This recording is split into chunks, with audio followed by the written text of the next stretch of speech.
What's going on, guys? Mimic here with another video. This video we're going to be talking a little bit about the top 10 tips and tricks I wish I knew before I started playing Throne and Liberty beginner guide. Let's just jump straight in. So first tip, guys, every day you're going to get 10 contracts. Contracts are like think of them as like dailies. They're your dailies that the game gives you every day. Okay, you're going to want to do them, and you're going to want to focus easy and quick contracts and do them in sections to max out gear and weapons efficiently. Let me show you what I mean. Let's say you know that you want to level up, let's just say, your weapon. It's a +6 weapon. You want it to get the +9 as soon as possible, just like my Juno boats here. Destroyer blade +9. Well, what you're going to want to do is you're going to want to come to the contracts manager, and the one that I come to, I've mentioned this in a few of the videos that I've done. I come to Pure Light Tower. For reference, this is where Pure Light Tower is on the map. So you'll want to come here, you'll want to port in here through the waypoint, and you want to come talk to this contract manager. He's literally right by the waypoint. The waypoint's right there. So he's right here, okay? You want to talk to him, and let's say you're trying to max out your weapon. You'll only want to be doing weapon contracts. Here's a weapon contract. Here's what it looks like. It shows the swords. Those are weapon contracts. This is accessory contracts, and vice versa. So you'll want to do only weapon contracts if you're trying to max out your contracts. You could do trying to max out your weapon, you could do 10 a day. So just pick 10 weapon contracts and just do those that day. So here's another one right here. So what I would do is I would pick one contract here, right? Then I would refresh, and then I would find another contract, and then if there's two, I would pick those two, and if I need more, I would hit refresh, and then I would just keep refreshing until I got all weapon contracts and I did them all. Okay, that's like top 10 tip right there. Number one tip, if I'm going to tell you guys, is do your contracts. If you know you need to max out like your armor, then do armor contracts. If you know you need to max out accessories, then do accessory contracts. But you're not going to want to do all of them. You're only going to want to do one, because the quicker you knock out that, then the quicker you can move on to the next thing and max that thing out. So that is what I would recommend. Do your contracts. If you know you need weapon, you're trying to get your weapon, just do weapon contracts. That's it. Top 2 tip is your daily dungeons. You're gonna get 3 dungeons a day is what they give you, what you're gonna want to do is they come to co-op dungeon here and do your dungeons, guys. Every time you do a dungeon, you get credit for it.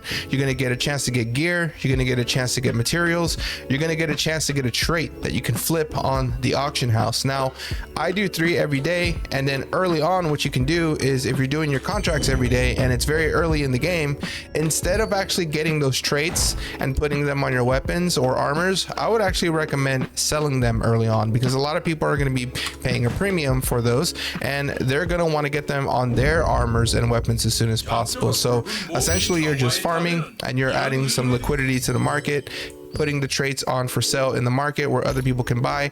And when the game first comes out, there's going to be a lot of whales. There's going to be a lot of people that don't want to wait, and they're going to want to be the strongest in the server, and they're going to pay a premium for those armor pieces and for those traits, because they want to get them now. So early on, if you're patient, I would say maybe the first month, I would just sell everything, honestly. If I'm being honest with you, there's no need to be rushing anything. You'll get to, no one's ever going to be like the best. There's always going to be something that comes out. There's always going to be new weapons, new armor pieces, the things that people want. So don't rush it. Just have fun with it and make money, in my opinion. Make Lucent, and you can use that Lucent later to progress your character. So that is what I would recommend, is do your dungeons every day. And if it's early, let's say the first couple weeks or first month of either NA launch or the closed beta, obviously the closed beta is coming out in the next couple days, but it's only going to be for 7 days, so it doesn't really apply to the closed beta, but more for like when NA launch comes out, right? Do your dungeons, sell the items for traits, or if you want, you can upgrade your own items. That is what I would recommend. Now, level your traits efficiently and max your blessings, and you can save a ton of Lucent. I made a couple videos on blessings, but essentially what it is every time you open up your weapons or armors here, you can put traits on them. As you can see, my special resistance tactical gators have melee evasion on them, max health, and ranged endurance. But you can see here on my Tycan's belt, I just got it. It only has one trait. Now, let's say I wanted to get for this armor piece. Let's say I wanted to get a trait on it, right? So Tychon's Bloodlust belt. What I do is just go to inventory, you go to the belt, and you're going to hit trait list. It's going to show you all the traits that this can have. And if you click, let's say I wanted skill damage resistance, because that's going to be best in slot for the belt, I would click this and it's going to take you to the auction house where all the traits you can find.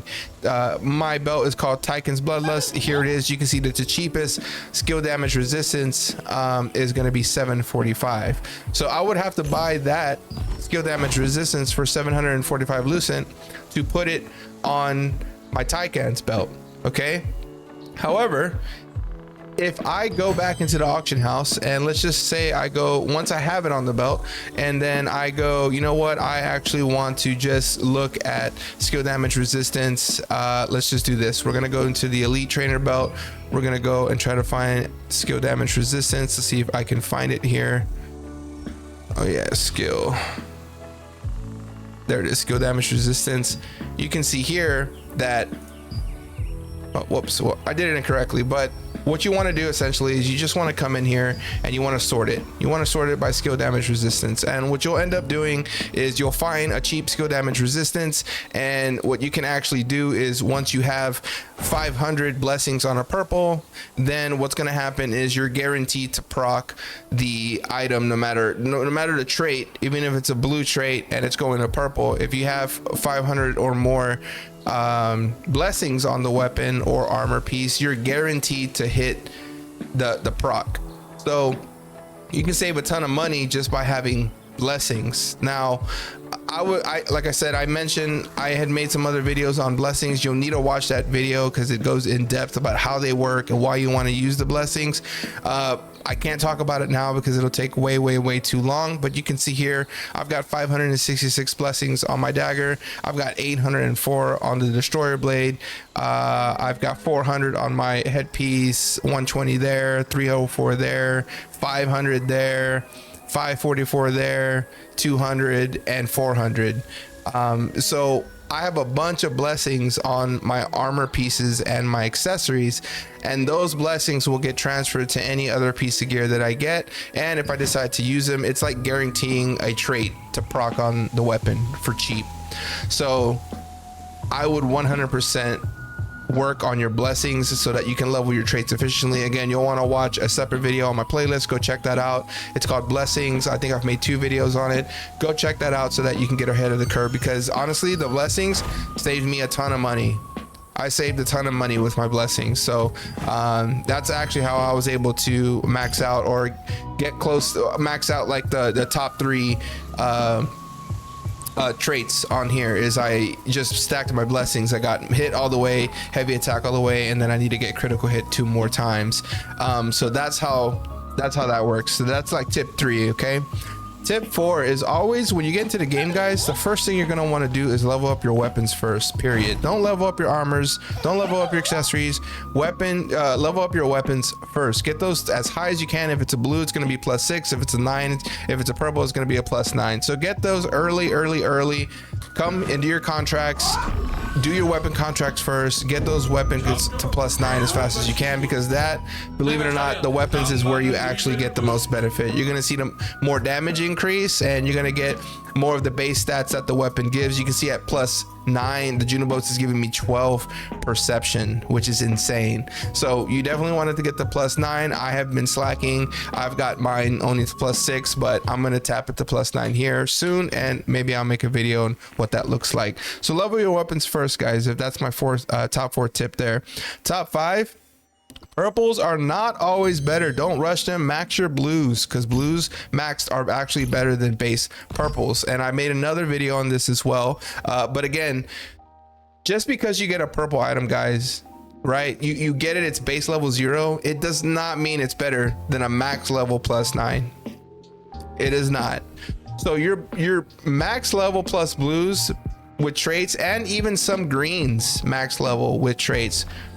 Some greens may actually be better than some blues, and some blues all maxed out are 100% better than any base purple in the game. I mean, obviously there is like some exceptions. For instance, the Chernobog's Beheading Sword has a pretty beast-like passive there. It's blocking melee attacks, sleep the target for 3 seconds, and it's cooldowns every 17 seconds. So 3 times a minute, I can block someone or a group of people that are meleeing me, and I can sleep them for 3 seconds. So if I had a maxed blue weapon, right, like a max blue greatsword or sword and shield, and then I got the Chernobog, it may even make sense to go to the Chernobog, even if it's base level and has no traits.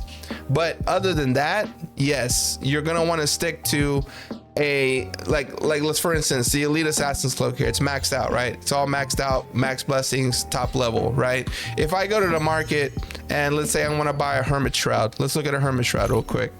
Accessories, it's under armor, it's cloak. Here's a hermit shroud. I can get it for 300 lucent. It's cheap, right? And you can see I got ranged evasion on there, I've got magic evasion, I've got weaken resistance, but that is not better than having 130 melee evasion, having that critical hit, having full skill damage resistance, having full weaken resistance, and having that extra 450 max health. You see what I'm saying?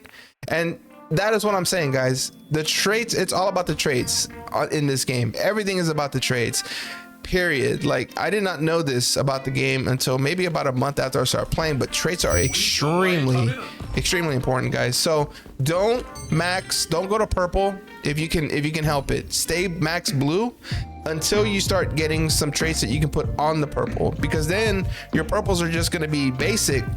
You're not going to have any traits on them, and you're going to gimp yourself. Okay, so that would be a tip, a for sure top 10 tip, is don't go to purple so early, especially early. It's much better to have all blues than some purples that are traded out. Also, you'll want to maximize your hit. The next tip here is you'll want to maximize your hit. Okay, the more hit you have, the more damage you're gonna do. Okay, because you're gonna be hitting more often. So when you go to stun somebody, you're gonna land it instead of missing it. And on greatsword, if I miss my stun, then that kind of nullifies my whole kit in a sense, because everything a greatsword does revolves around his stun. So if you're not hitting your target with your stunning blow, then your whole kit is pretty much not really doing as much damage as it could.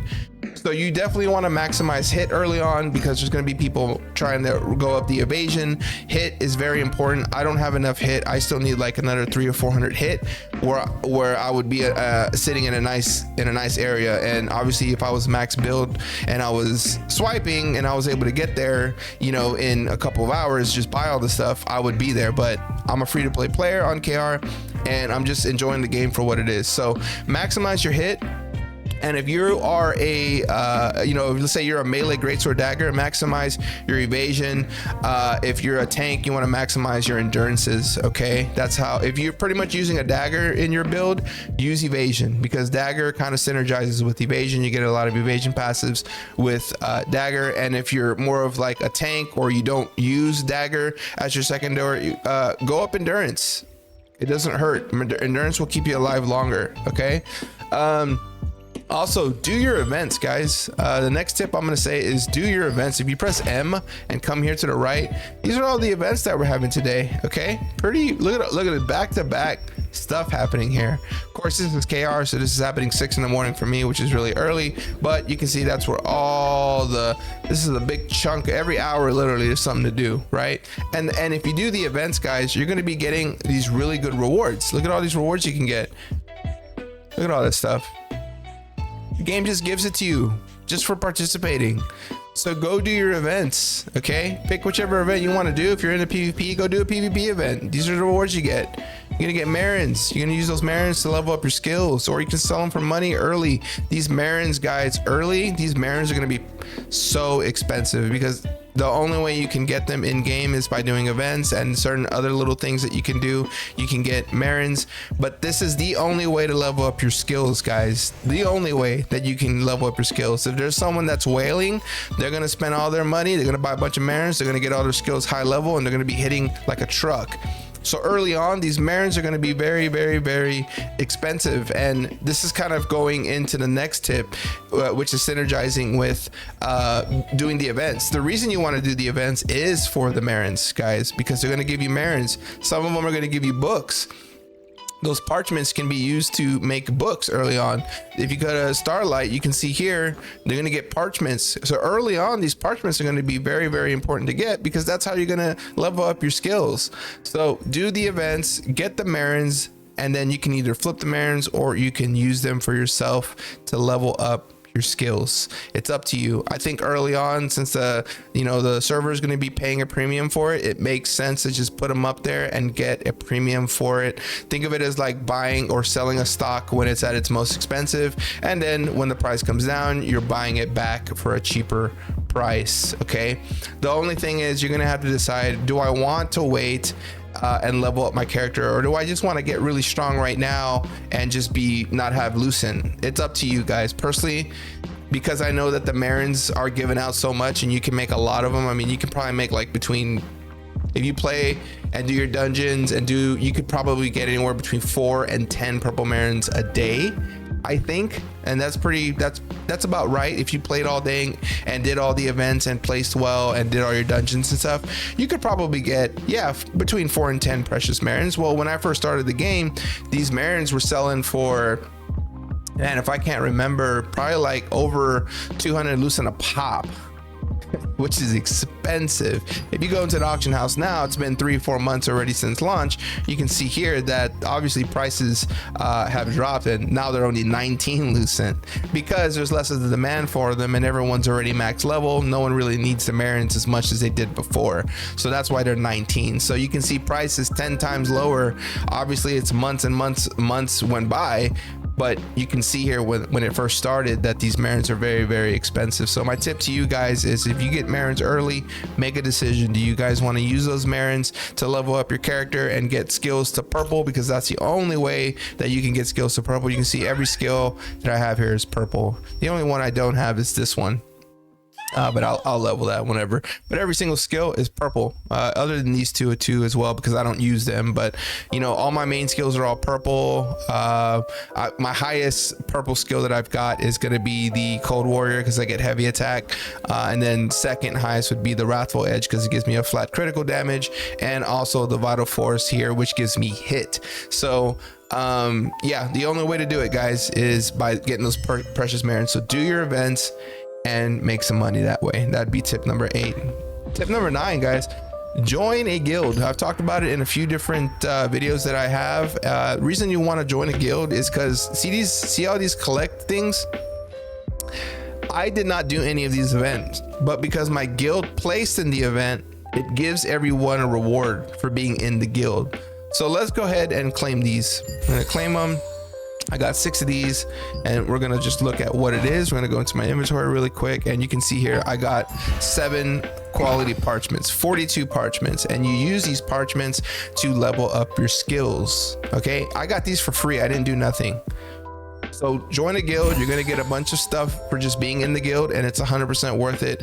And you can meet a community that you have fun with and do raids together. This way you're not pubbing everything, which is really, really bad in this game. You want to be doing it with people that are in voice comms, that are in your Discord, and you'll be able to ultimately have a much better time if you join a guild. So that is what I recommend, is join a guild when you can, and that's going to help you out big time, especially early on, because you can't really do anything in this game, end game, without a guild, to be honest. It's very heavily, like, I've never played an MMO that is as heavy into joining a guild in this game, and it's not a bad thing, it's a good thing, trust me. So tip 9, join a guild. And the final tip, guys, is experiment different builds early, as it is easy to find something, and then just go all in on that tune.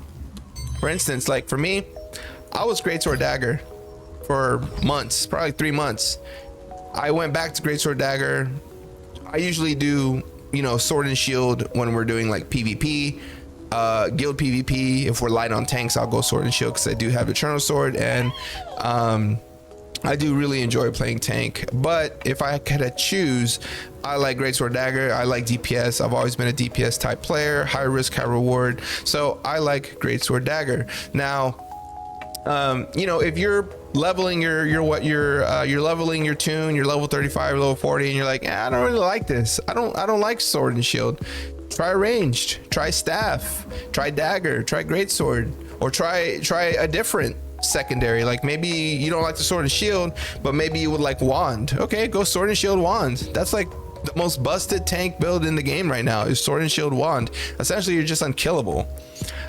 So switch it up early, guys. When you get to level 50, switch it up. If you're not liking what you're playing, try something else, okay? Because what's going to end up happening is you're going to put all this time into the tune and you're not going to really like it, and then you may stop playing the game because of it. So try different things, try ranges, try ranger, try healing, try staff, try sword and shield, dagger, great sword. I'm sure we're gonna get some new weapons in the game. Try it can't hurt, because if you really like it, then the game's gonna be even that much more fun for you. Okay, me, I like sword and shield. It does synergize with great sword, so it made sense for me to kind of go sword and shield as well, because tank is busted and great sword is very good, and dagger is interchangeable as well. I can go staff if I want to go staff. I can go sword and shield dagger, great sword dagger, staff dagger, bow dagger. So it doesn't really matter what you play, as long as you're having fun with it, is what I'm saying. That's the final tip, guys, is just don't get too locked into one thing. Try different things and try them early, because the more time goes on, the more time is committed to one thing. You're gonna have to get more armor pieces purple. You're gonna have to get more traits on those pieces. You're gonna have to level up the different skills that sword and shield has. Okay, let me put on my sword and shield here so you can see what I mean. I'm just gonna switch this out really quick. You can see here, you're gonna have to get these skills. See, I had to get all these skills purple too. So not only is my dagger here as well, I had to get all my sword and shield skills purple as well, so that when I play on sword and shield, I'm relevant. So not only do I have my greatsword dagger all purple, I have my greatsword dagger. I'm sorry, my sword and shield dagger all purple. And if I don't want to be dagger on the secondary, then I can go back to greatsword here. Boom, there's greatsword. Now, same thing. I just come back over here and I switch it out, and it's right here. So now, same thing. If you look at this, everything's purple. All right, now this takes time, guys, to get all this. It takes time. You have to play the game to get the Marinds, you know what I mean, unless you're swiping. So it's gonna take time, guys, to do this. Don't rush anything, just have fun with it. You're gonna get everything leveled up. My main thing is just have fun with it, guys. Guys, I hope you liked the video. I wanted to put this one out. I get a bunch of DMs on Discord and in game like, hey man, you should make a video on this XYZ. So just wanted to take the time to do it. I hope those tips helped you out. If you guys have any questions, throw me a question in the comment section. If you haven't liked the video yet, smash that like button. It helps me out a lot. And if you like this content and you want to see more of it, consider subscribing. Helps me out big time, guys. Thanks so much for the love. Until next time. Peace.